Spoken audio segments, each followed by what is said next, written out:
ce que je dois faire. Je ne peux vivre sans toi. Je ne peux vivre sans toi.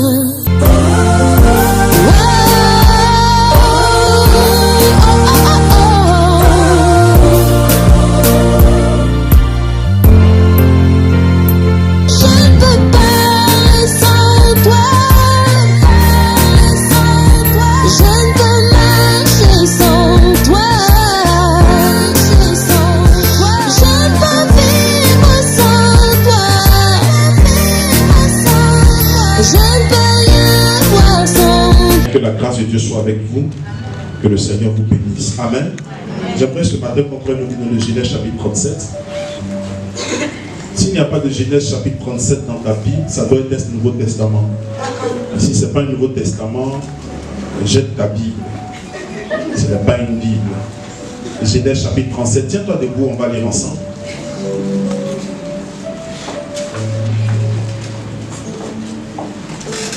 Je parlerai de ta bonté, de ta fidélité.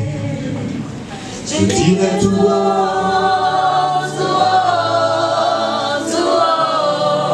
ce que tu as fait pour moi. Je proclamerai la gloire de ton nom. Je parlerai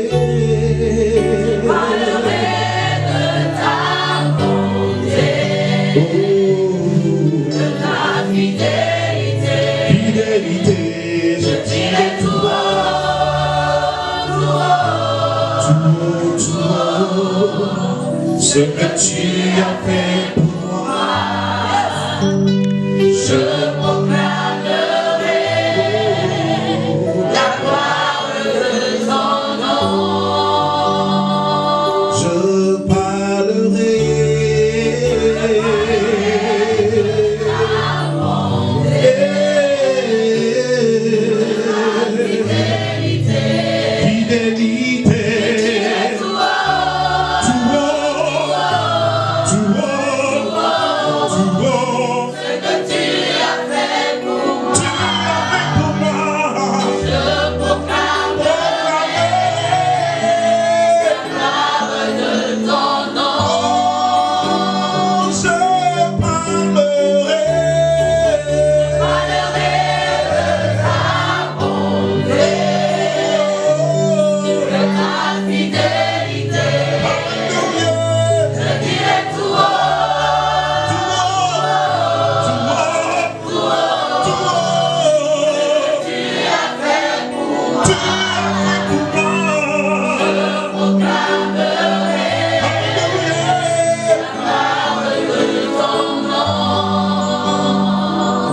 Quelqu'un a trouvé Genèse chapitre 37 dans sa Bible? Genèse chapitre 37. Est-ce qu'on peut se lire de moi un peu? Que tu saches lire ou pas lire. Je suis avec quelqu'un qui est à côté de toi. Genèse chapitre 37. On va lire à partir du verset 1. Quelqu'un a trouvé? Amen. 1, 2, 3, lisons ensemble. Jacob demeura dans le pays de Canaan avec Séphiré son père. D'accord. Voici la postérité de Jacob. Joseph avait 17 ans, faisait être le pivot avec ses frères. Ses parents étaient le père de fils d'Isla et de ses fils. Ok. Femme de son père. Joseph apportait à leur père un mauvais propos. Israël aimait Joseph. Oui.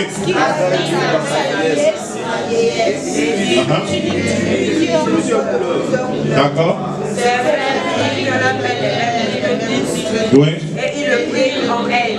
D'accord. Il ne pouvait plus parler avec Amélie. D'accord.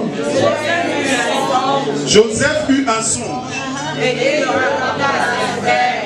Il le trahit encore davantage. D'accord. Il leur dit, écoutez donc ce songe que j'ai eu. Nous étions allés les chèvres au milieu des champs. Et voici. Joseph a eu un songe. Le thème de mon message ce matin, c'est j'ai un rêve. Amen. Touche quelqu'un, dit j'ai un rêve. Ça nous rappelle certainement une très belle phrase d'un Américain. Amen, du nom de Martin Luther King qui a dit j'ai un rêve. Alléluia. A dit Joseph a eu un rêve. Et je crois que chacun de nous peut mettre son nom là. Amen. Amen. Patrick a eu un rêve. Alléluia. Est-ce que quelqu'un peut ajouter son nom? Patrick a eu un rêve. Alléluia. Le thème de mon message c'est j'ai un rêve. Alléluia. Et la Bible dit que Joseph vient devant ses frères et il explique un rêve qu'il vient de recevoir et cela va changer l'environnement de la maison. Un seul rêve qui change l'environnement de la maison. Amen. Je ne sais pas si quelqu'un comprend la profondeur de ce qui se passe. Il ne dit même pas quelque chose qu'il a fait, mais il donne seulement l'interprétation, ou je ne veux même pas une interprétation, mais exactement ce qu'il a vu dans le rêve. De manière claire, est-ce que ça veut dire même que Joseph a bien compris la profondeur de ce qu'il vient de recevoir? Ou peut-être les gens qui l'écoutaient comprenaient très bien ce qu'il était en train de dire. Alléluia. En tout cas, l'une des choses que nous savons, c'est que son père, à la fin de l'histoire, lui-même relate et il a pris en considération ce que son fils lui avait dit. Et ses frères aussi ont pris vraiment en considération cela. Amen. Parce que dans ce temps-là, les songes et les rêves n'étaient pas des choses avec lesquelles on jouait. Amen. Il était très important pour chaque personne qui recevait un rêve de savoir comment gérer le rêve qu'il reçoit. Amen. Le thème de mon message, c'est j'ai un rêve. Et je veux te dire ce matin que tu dois avoir un rêve. Alléluia. Alléluia. Tu dois avoir un rêve. Beaucoup d'entre nous ne comprennent pas réellement le principe et la puissance des rêves. Amen. Chaque personne qui veut accomplir quelque chose dans la vie, atteindre un objectif particulier, doit forcément avoir un rêve. Est-ce que vous me comprenez? Il est obligatoire que tu puisses avoir un rêve. Alléluia. Mais le grand danger, c'est que la Bible nous dit que Joseph a couru rapidement vers ses frères pour donner ou expliquer le rêve qu'il avait. Je vais te dire une chose peut-être que tu as déjà entendu. N'explique pas ton rêve à tout le monde. Amen. Il y a une chose que nous devons comprendre. Il y a une différence entre le rêve et la vision. Vous savez, la vision peut être attaquée, mais le rêve ne peut pas être attaqué. Le rêve dépend de toi. S'il y a une chose, le diable peut détruire tous les aspects de ta vie, mais ne pas détruire ton rêve. Tu ne peux pas m'empêcher de rêver. Tu peux bloquer mon véhicule, tu peux m'empêcher de travailler, tu peux m'empêcher de faire quoi que ce soit, mais tu ne peux pas m'empêcher d'avoir un rêve. Parce qu'aussi longtemps que je vis, je vais dormir, et il est possible encore que je puisse avoir un rêve. C'est pourquoi lorsque Dieu veut faire quelque chose dans la vie d'une personne, il lui donne un rêve. On peut attaquer ta vision, mais lorsque le rêve demeure, tu as une capacité de pouvoir reproduire la vision que tu as. Beaucoup d'entre nous ont des visions qui sont attaquées. Mais le problème, c'est que nous sommes allés trop vite pour aller raconter les rêves que nous avons. Vous savez, le rêve est toujours plus grand que le rêveur. Lorsque tu te tiens devant une personne, que tu lui relates le rêve que tu as eu, il est difficile pour lui de l'accepter. Vous savez, le rêve est trop grand. Alléluia. Le rêve est trop grand. Explique aux gens ta vision, mais explique-leur rarement ton rêve. Le rêve, c'est tout ce que tu es. C'est l'essence de ta vie. Le rêve, c'est ce qui te donne la force de te tenir debout le matin. Un homme qui n'a pas de rêve n'a pas de passion. Le rêve va faire de telle sorte que le matin, lorsque tu te réveilles, tu as une certaine joie. Le rêve te donne la possibilité de vivre dans le présent ce que tu dois expérimenter dans le futur. Le rêve te donne de vivre des choses que tu crois que Dieu est capable de faire. Lorsque tu te tiendras debout devant ta famille, comme Joseph, pour dire à ses parents qu'il sera grand, qu'il sera élevé, qu'il sera supérieur à eux tous, c'est difficile de l'accepter. Parce que ton présent ne relate pas véritablement le futur, c'est-à-dire le rêve que tu as. Tu ne ressembles pas à ton rêve, mais c'est le rêve que Dieu t'a donné. Ce n'est pas de sa faute, il n'a pas prié pour cela, il n'a pas jeûné pour cela, il n'a pas fait d'offrande pour avoir ce rêve-là. C'est Dieu qui lui a donné ce rêve. Chacun de nous a un rêve qu'il doit avoir. Chacun de nous doit rêver à quelque chose. Je ne sais pas le domaine de la vie dans laquelle tu rêves, mais il est important que tu rêves. Dis à ton voisin, je veux avoir un rêve. Ou dis à l'autre, j'ai un rêve. Je veux parler aux rêveurs ce matin. Les gens qui ont un rêve, qui veulent voir se réaliser. Lorsque vous t'avez coupé les pieds pour que vous empêchez à une vision de s'accomplir, aussi longtemps que le rêveur est là, il sera toujours capable d'apporter la vision à existence. Vous savez, l'une des choses que nous devons comprendre, on ne peut jamais prendre la place d'une personne qui a un rêve. Parce que tu n'as pas fait le rêve comme lui. Est-ce que quelqu'un me comprend? Tu ne peux pas hériter de la vision d'une personne si tu n'as pas fait le rêve qu'il a fait. Tu ne peux pas comprendre la profondeur de la marche qu'une personne a si tu n'as pas eu le rêve qu'il a. Ne courez pas rapidement pour expliquer vos rêves à tout le monde. Tout le monde n'a pas fait le même rêve que vous. Les gens ne comprendront jamais ce que vous voulez voir faire ou ce que vous voulez voir manifester dans votre vie. Ils seront toujours un obstacle. Ce n'est pas de leur faute. Ce n'est pas de la faute des frères de Joseph. Ils n'avaient pas fait le rêve. Tu as quelque chose en toi que personne ne sait, que personne n'a entendu. Tu as un rêve à l'intérieur de toi, caché dans le plus profond de ton cœur, que personne n'a entendu.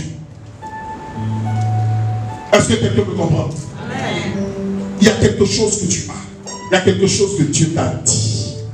Il y a une pensée de l'Éternel que tu as qui va te maintenir en vie. Joseph, durant tout son parcours, avait ce rêve-là. Malgré toutes les adversités qu'il a traversées, bien aimé, il gardait toujours son rêve.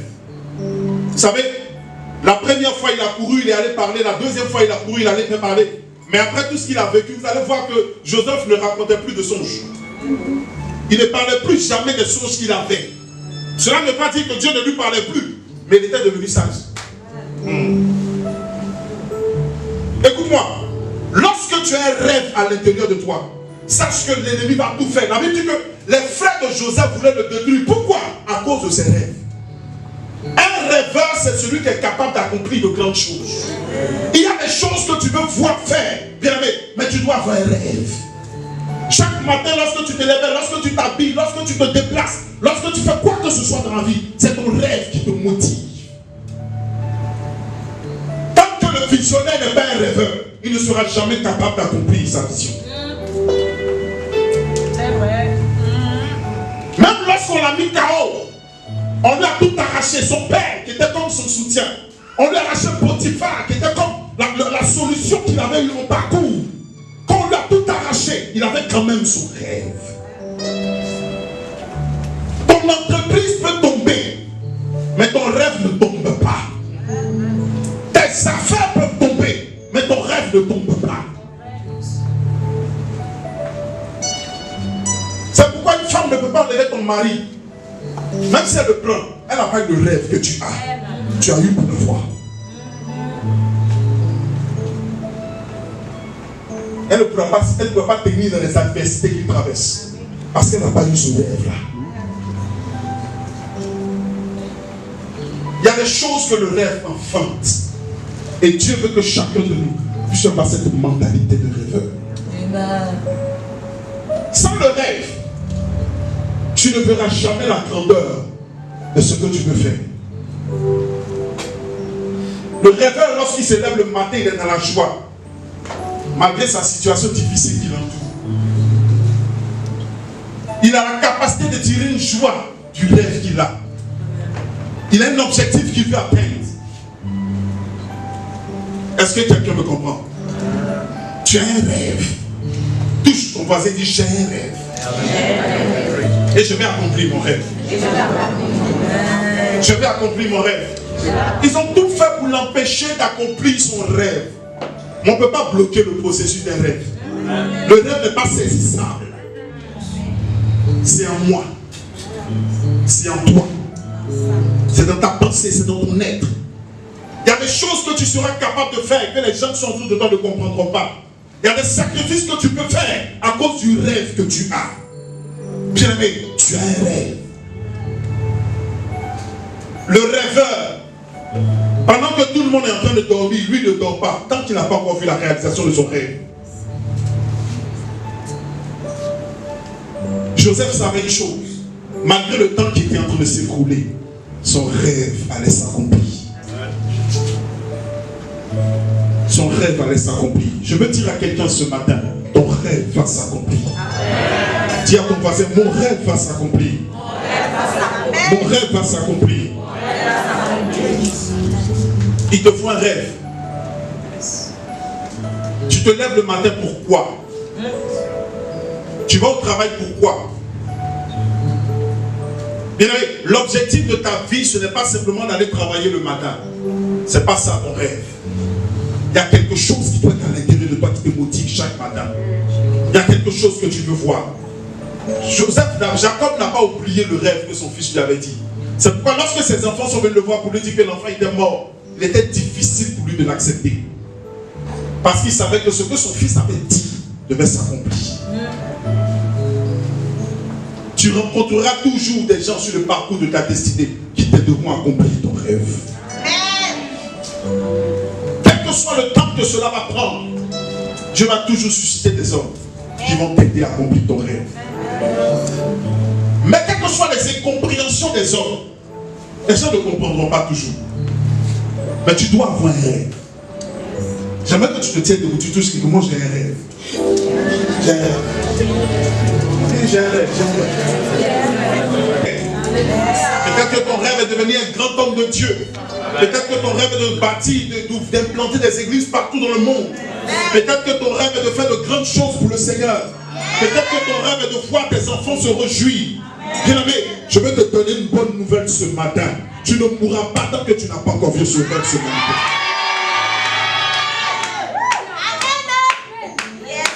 Tu dois avoir un rêve. Tu dois avoir un rêve. Quelque chose doit te motiver. Le rêve est ta source de motivation. C'est ta source de joie. Vous savez, les circonstances peuvent changer, mais le rêve te donne toujours d'être stable. Le rêveur est toujours souriant pendant que tout le monde est troublé. Parce que tout le monde est focalisé sur ce qui se passe, mais le rêveur il voit dans son rêve.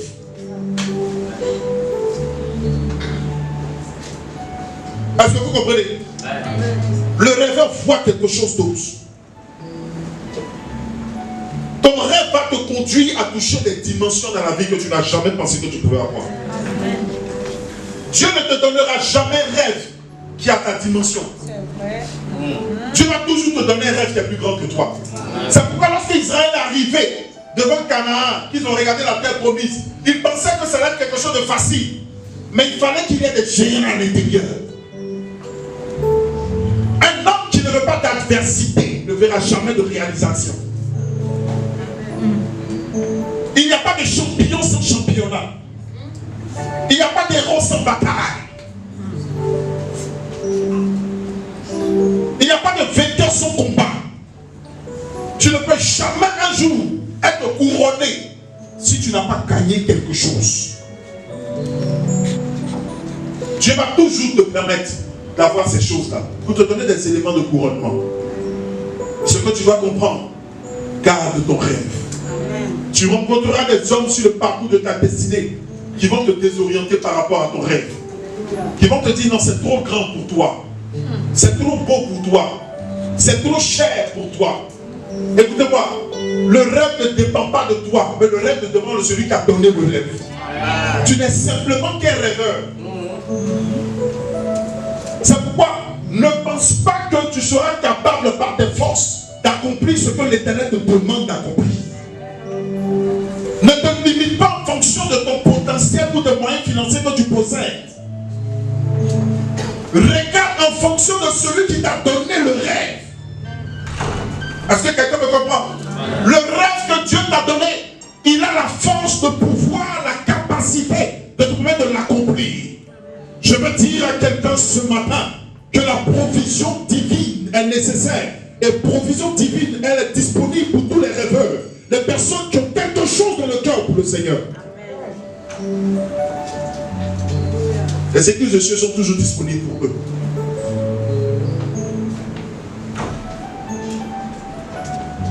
Dieu a un rêve. Et tu as la réponse au rêve de Dieu.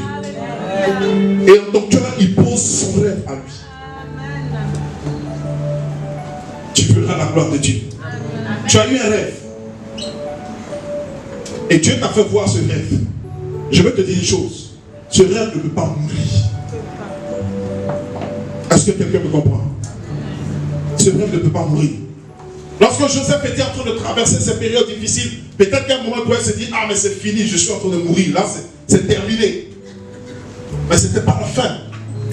Alléluia. Ce matin je vais simplement exhorter une personne pour dire, garde ton rêve. Garde ton rêve. Touche la main de ton voisin, simplement dis, garde ton rêve. Ne laisse pas la vie changer les choses dans ton esprit. Reste stable avec le rêve que Dieu t'a donné. Ça va s'accomplir. Même si cela tarde, ça va s'accomplir. Le miracle que tu attends, tu le feras se manifester. Si la main de quelqu'un sort plus que celui de son voisin, il reçoit.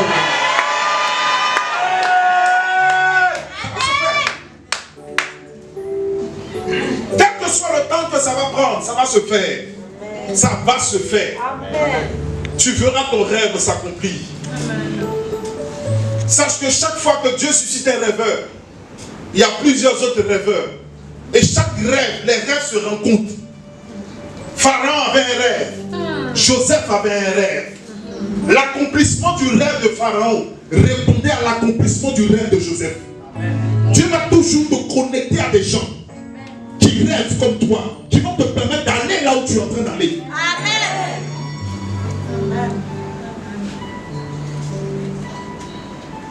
Est-ce que quelqu'un le comprend? Amen. À force d'avoir des rêves, Joseph est devenu un interprète des rêves. C'est pourquoi n'arrête pas de faire ce que tu as l'habitude de faire. Même pour accomplir le rêve que Dieu te donne, Dieu va toujours te préparer. Joseph a rencontré toutes sortes d'hypocrisie en chemin. Des gens qui ont abusé de lui. Mais il y a une chose qu'il a retenue. Il avait un rêve. Potiphar n'était pas avec Joseph parce qu'il aimait Joseph. Il était avec Joseph parce que Joseph avait la grâce de Dieu sur sa vie. Tu vas rencontrer des gens sur le parcours de ta destinée qui vont abuser du potentiel de Dieu en toi. Mais je vais te donner une bonne nouvelle. Quel que soit le lieu où tu te trouveras, Dieu va toujours te reconduire sur le chemin. C'est pourquoi lorsque la femme de Potiphar, elle a essayé d'abuser de lui, qu'est-ce qui s'est passé? Son mari l'a renié. Simplement. Pour lui dire que mon ami, c'est une question d'intérêt. Dieu va te donner des personnes avec lesquelles tu ne marches pas tout à fait intérêt. Est-ce que vous savez que c'est possible?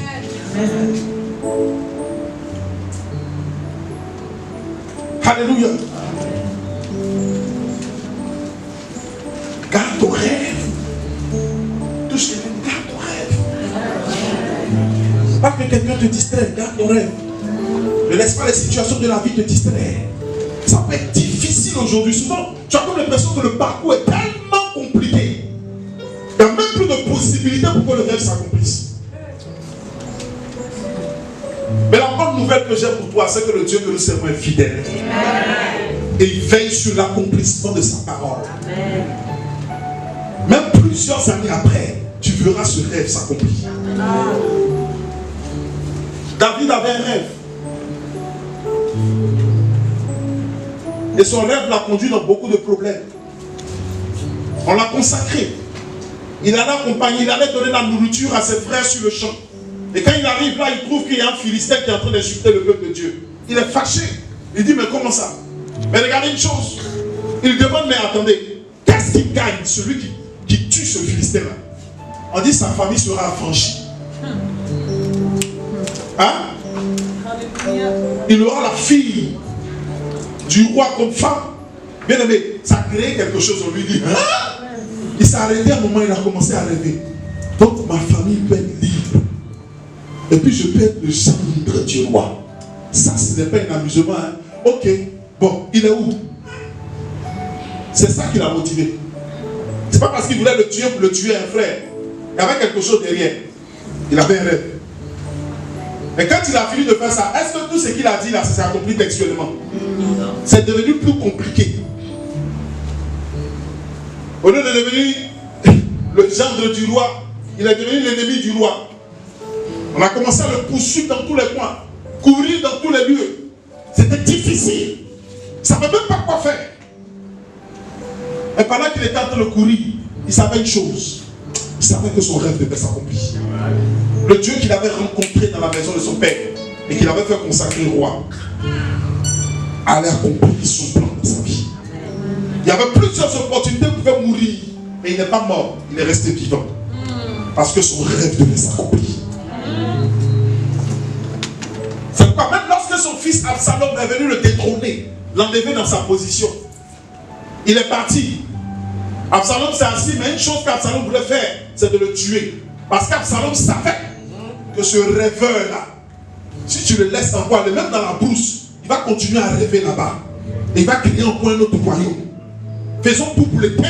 Parce que s'il n'est pas mort, le rêve demeure toujours. Et c'est qu'Absalom ne savait pas. C'est que ce rêve ne peut pas le tuer. Il a chassé. Il a quitté sa position. Mais il est quitté avec son trône. Absalom a eu le palais. Mais il n'était pas dans la joie. Il n'était pas en paix. On a rencontré son père, on dit à son père, on va le tuer. Le père dit, ne le tuez pas. Ne vous fatiguez même pas. Il n'a pas fait le rêve que j'ai fait. Il ne peut pas comprendre le mystère qui s'attache au trône. Laissez-le. Il est mort seul. Bêtement. La personne qui a tué même son papa même l'a tué. Il dit, mais il fallait lui laisser faire. Vous savez, un prince ne fait pas la politique. Oh. Quelqu'un qui sait qu'il est prince, quelqu'un qui est prince, fils du roi, ne va pas faire campagne. Il s'assoit à la maison, puis il mange et puis il dort. Vous savez ce qu'il attend? La mort de son père. C'est l'esclave qui fait la politique, qui se bat. Quand tu sais que Dieu t'appelle à de grandes choses, il y a des choses auxquelles tu ne te bats pas. Quand tu connais le rêve que Dieu a posé dans ta vie, tu marches avec assurance. Je prie que Dieu vous donne cette assurance de la vie. Je prie que Dieu vous donne de marcher dans l'assurance. Si tu es d'accord avec cette parole, donne-moi un amen. Alléluia. Marcher dans l'assurance, marcher dans la joie. Aucune chose ne pourra tuer le rêve que tu as eu. Tu as quelque chose de Dieu en toi, qui est un investissement divin. Dieu a investi quelque chose. Il n'y a pas de plus grand capitaliste que Dieu. Quand Dieu investit quelque part, il va être sûr d'une chose, c'est que son capital qu'il investit soit rentable. Amen. Je vais t'annoncer une bonne chose. Dieu ne peut pas jouer en affaire. L'affaire que Dieu a fait de t'envoyer sur cette terre et l'investissement qu'il a posé en toi par ce rêve verra le jour au nom de Jésus-Christ. Quels que soient les épreuves, quels que soient les projets du diable, tu accompliras ce rêve. Tu l'accompliras. Aucun homme ne peut être sponsor de ce que Dieu veut faire. Si Potiphar était celui qui avait introduit Joseph auprès de Pharaon, il allait tirer gloire. Mais Dieu a permis que quelqu'un même qu'il avait oublié puisse se rappeler de lui. Quand Joseph a fini l'interprétation, il dit, vas-y, s'il te plaît, ne m'oublie pas. Il ne lui a pas dit, je dois être grand, tu as compris, quand je serai grand, je vais t'aider. Mais il dit, il ne faut pas m'oublier, va parler de moi au Pharaon. Il a lancé son père à la surface des eaux. Un besoin est né quelque part. Et une opportunité s'est créée. Chaque fois que Dieu donne un rêve à un homme, il créera toujours les circonstances favorables pour que ce rêve s'accomplisse. Ne laisse aucune chose dans la vie éteindre le rêve que Dieu a posé en toi. Ne laisse rien t'empêcher de continuer à rêver. Chaque matin que tu te réveilles, pense au rêve que tu as. Pense au projet que tu as. Pense à cela. Médite le jour et nuit. Pose-la sur la table de ton cœur. Que rien ne vienne l'effacer. Que le diable même ne vienne pas l'effacer. Que ton entourage ne vienne pas l'effacer. Que les tueurs de rêves ne viennent pas t'empêcher de rêver. Éloigne-toi de tout ce qui peut t'empêcher de rêver. Si tu te rends compte qu'une fois, quand tu vois une personne qui commence à te tuer, chaque fois que tu commences à parler un peu de ton rêve, cette personne commence à chercher à te tuer. Bref, éloigne-toi d'elle. Ce n'est pas tous les chrétiens qui doivent être tes amis. Ah. Il y a des gens particuliers que Dieu va positionner dans ta vie pour t'aider à accomplir ton rêve. Il y a des gens à qui tu dois partager les profondeurs de ton âme. Mais ce n'est pas tout le monde. Parce que tout le monde ne te comprendra pas toujours. Tout le monde ne comprendra pas les pleurs de ton cœur. Tout le monde ne comprendra pas tes larmes. Tout le monde ne comprendra pas tes douleurs. Tu resteras toujours un éternel compris. C'est seulement le jour où on te verra assis sur le trône de l'accomplissement de tes rêves que les gens diront ah ah. Ouais. Donc c'était ça. Ne parle pas vite. Ferme ta bouche et marche dans ta vision. Et tu verras la gloire se manifester. Je ne vais pas trop parler ce matin, dans beaucoup de temps dans la louange et l'adoration. Je vais simplement nous faire comprendre que nous avons un rêve et continuer à marcher dans notre rêve. Le bébé que tu attends, tu le verras. La joie que tu attends, tu la verras. La paix que tu recherches, tu la verras. L'amour que tu recherches, tu la trouveras. Ton Dieu ne t'abandonnera jamais. Celui qui t'a permis de rêver ne t'abandonnera jamais. Tu es troublé à cause de ton rêve. Il y a des rêves qui sont tellement grands. Quand tu t'assois, tu te dis, mais attends, est-ce que les gens peuvent comprendre que toi, un jour, tu peux devenir président de la République? Amen. Le rêve de Jésus était trop grand. Pour quel matin il s'est réveillé et dit, je suis fils de Dieu, créateur du ciel et de la terre. Les gens regardaient, mon frère, tu es un fou. Il y a cette allure, on voit que tu es. C'était trop grand. Si ton rêve est trop petit, frère, tu n'iras nulle part. Jésus dit, je suis fils de Dieu. Vous allez voir, mon nom, c'est moi qui ai créé. Vous voyez, tout ce que c'est moi Dieu. Vous cherchez le Père c'est moi. Hein? Est-ce que tu sais ce que tu dis? Même si ton frère, un jour ton frère se lève pour te dire qu'il est Jésus-Christ, frère, toi-même tu vas organiser sa rencontre pour le faire tuer. Le jour où Paul est venu expliquer aux gens, il dit, voilà la vision que j'ai eue. Non, Paul, Dieu m'a dit que je vais souffrir pour son nom, je vais prêcher, je vais faire des gens. Regarde, toi, Paul. Les gens te regardent avec toi. Comment tu rêves pour penser la première dame de ce pays? Ça va passer par où? Toi, tu vas devenir pasteur, tu vas faire quoi? Ça va quitter où ça? Comment tu as vu ça comment? Ton visage ne ressemble pas à ton rêve. Ton rêve est en toi. Tes moyens ne ressemblent pas à ton rêve. Regardez ces gens qui ont fait le grand accomplissement sur la terre. Vous allez voir, aucun d'eux ne ressemble à ceux qui sont devenus.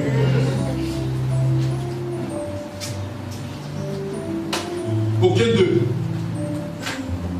Si tu disais à David, lorsqu'il était derrière les brebis de son père, qu'il allait devenir roi en Israël, peut-être que tu allais devenir son ennemi. Il allait se battre avec toi pour dire, c'est comme ça que vous faites des prophètes, vous promenez pour mentir aux gens chaque matin. Le rêve de Dieu ressemble à un mensonge grossier. Un gros mensonge organisé, orchestré. Et puis il répète ça encore, il dit, mais attends, tu n'arrives plus à dormir, ça te ronge de l'intérieur. Souvent lorsque tu fais le bilan, tu regardes à quel niveau tu es et tu vois où tu es en train de partir, tu dis non frère, il me faut 3 vies pour accomplir cela. Mais le Dieu que nous servons, Dieu d'accélération divine. Lorsque le processus de Dieu est enclenché, bien aimé, tu ne peux pas l'arrêter en parcours, ça s'accélère. Dieu cherche des gens qui sont prêts à porter son fardeau. Dieu a des rêves à partager.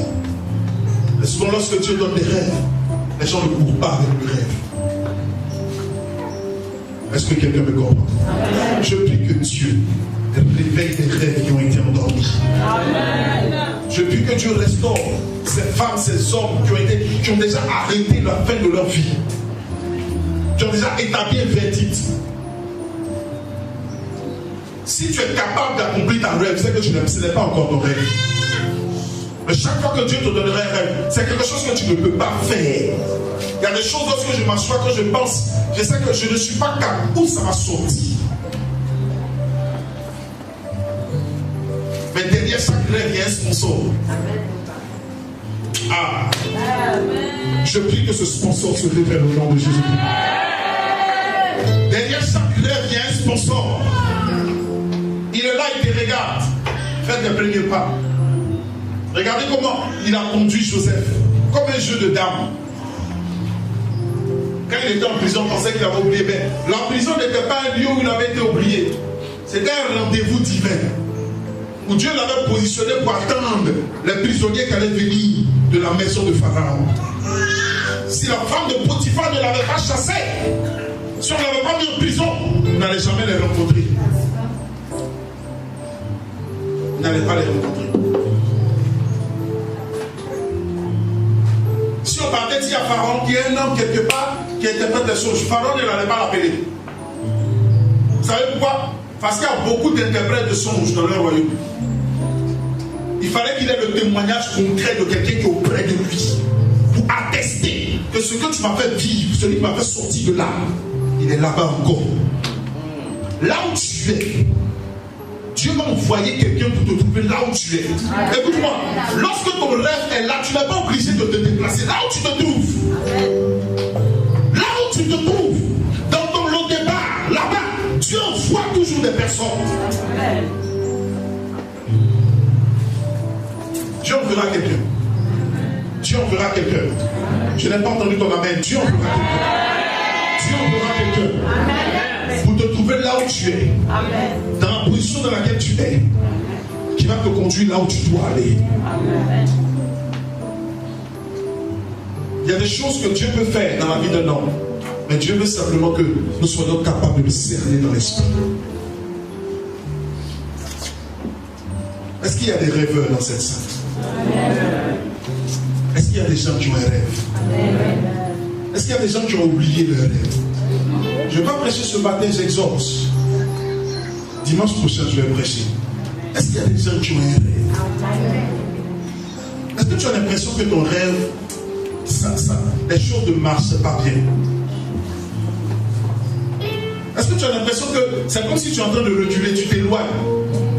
Un moment, le réveil, tu peux penser que souvent, ce rêve que tu as eu, non, c'était vraiment pas la multitude d'occupations, c'est pas... Mais Dieu l'a ancré en toi. Souvent tu veux l'oublier, mais tu ne l'oublies pas.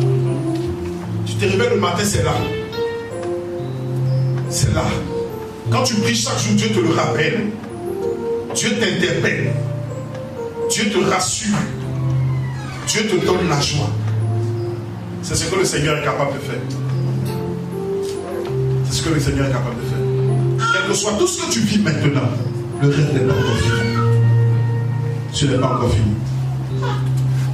Vous savez, Jésus a expliqué son rêve à ses disciples.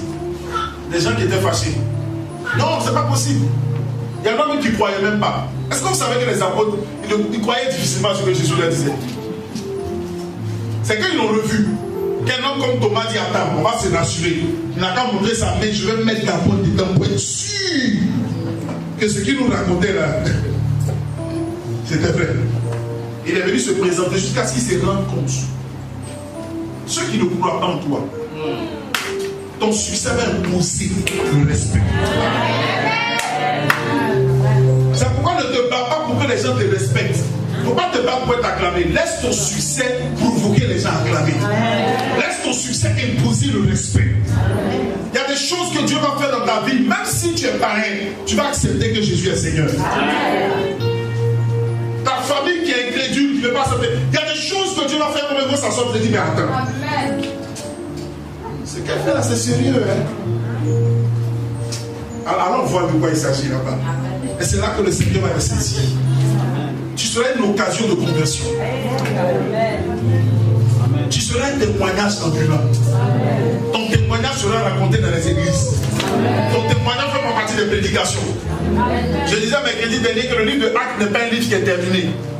Le livre de Actes relate les actions de chaque apôtre. Et on n'a pas conclu le livre de Actes. Vous savez pourquoi? Pour que chacun de nous puisse écrire notre histoire. Je prie que ton histoire soit racontée. Dieu cherche des gens qui ont un rêve. Dieu cherche des gens qui sont capables de saisir sa pensée. Dieu veut inculquer à des personnes sa mentalité. Dieu veut inculquer à des personnes ses projets. Et si tu es là ce matin, j'aimerais que tu te tiennes.